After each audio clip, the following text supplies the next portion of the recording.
Bonjour, j'espère que vous allez bien. Alors, on continue la présentation de la boîte à merveilles de l'écrivain marocain Ahmed El-Safraoui. On continue cette présentation avec les chapitres, les résumés de chaque chapitre. Un résumé bref et simple, tout en se basant sur quoi? Sur les éléments les plus importants dans l'œuvre, bien sûr, et surtout, plus précisément, dans le chapitre. On commence. Le chapitre en 1. Alors, de quoi se caractérise-t-il ce chapitre? Il se caractérise par la stabilité et le calme. Tout est calme. Le héros mène une vie normale, une vie quotidienne, tous les jours. L'œuvre s'ouvre sur qui? Le narrateur enfant ou le narrateur adulte? Il s'ouvre sur le narrateur adulte. Donc, il parle, c'est le narrateur adulte. Le narrateur adulte, Ahmed El-Safraoui, l'auteur, se souvient de son enfance.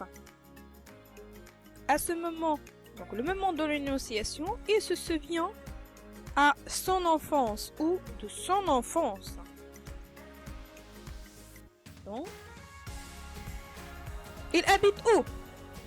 Donc, au premier chapitre, on sait que Sidi Mohamed, il habite à Dar Chouafa. Il nous fait une description de la maison où il vivait. Au fond d'une impasse. Donc, la maison de Dar Chouafa, il se situe au fond d'une impasse. Il se lève de bonne heure tous les jours. Sidi Mohamed. Pourquoi? Parce que il faut savoir que on est au Maroc.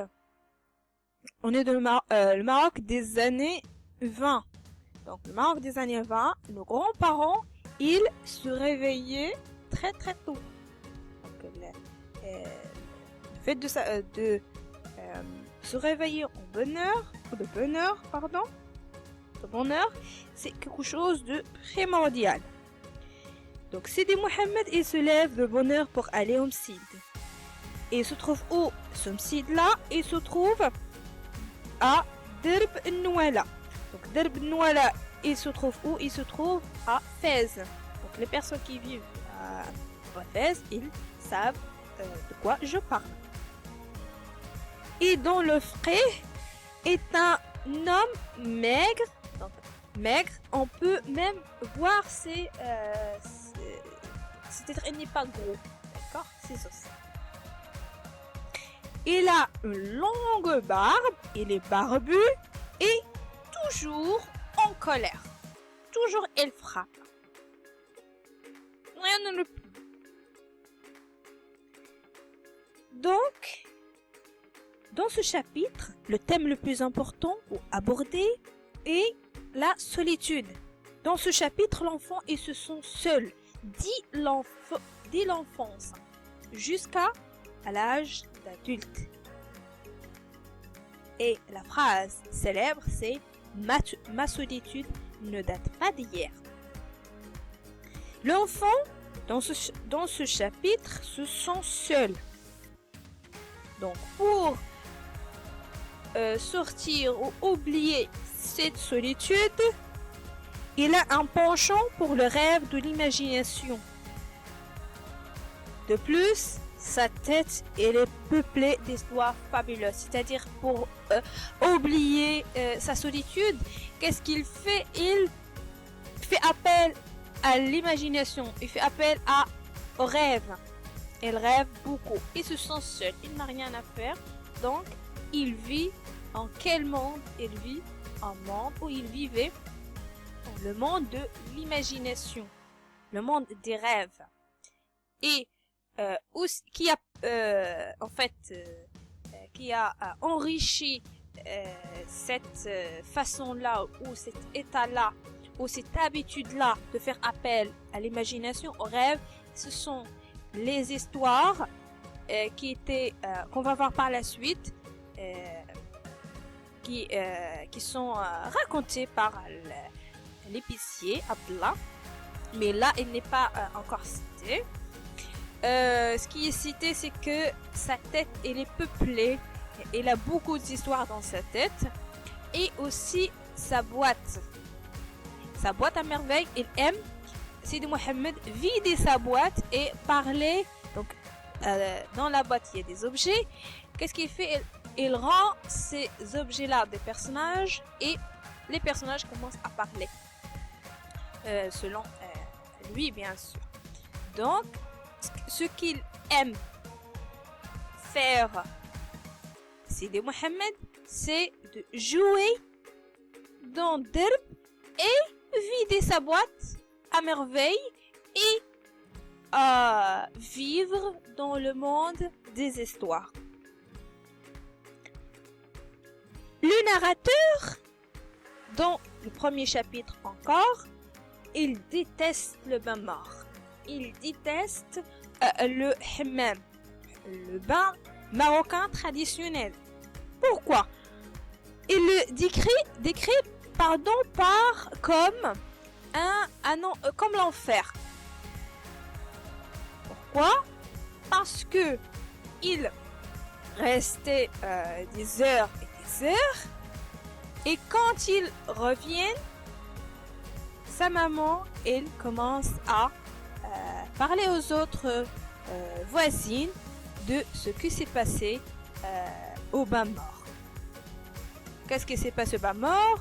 Les disputes entre les femmes, les cris des femmes,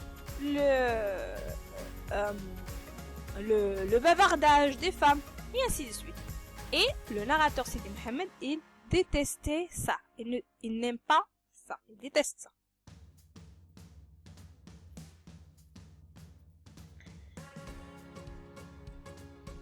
Et encore, la Zobida, la maman de Sidi Mohammed, il dit toujours aux voisines qu'il est shérifa. Ça veut dire shérifa, c'est-à-dire que ses grands-parents, ce sont les descendants du prophète Mohammed, que la paix et le salut soit sur lui. Mohammed sallallahu alayhi wa sallam. Donc, il dit que je suis shérifa. Et il était toujours fier de ça. Toujours il disait ça à ses voisines. Mais un jour, ce qui a choqué, ce qui a étonné Sidi Mohammed, c'est que le jour de la lessive, c'était le tour de Leila, de la Zobida, la maman de Sidi Mohammed. Alors Rahma, il a dit non, c'est moi aujourd'hui qui va faire la lessive. Et bien sûr, puisque Leila Zobida, il a le droit, il a dit non. C'est mon droit, non, c'est non. Et la dispute s'est commencée. Donc, pourquoi Sidi Mohammed était choqué par les mots gros dits par sa maman. Il a vu que sa maman, il insulte Rahma par de gros mots. Et la même chose faisait Rahma.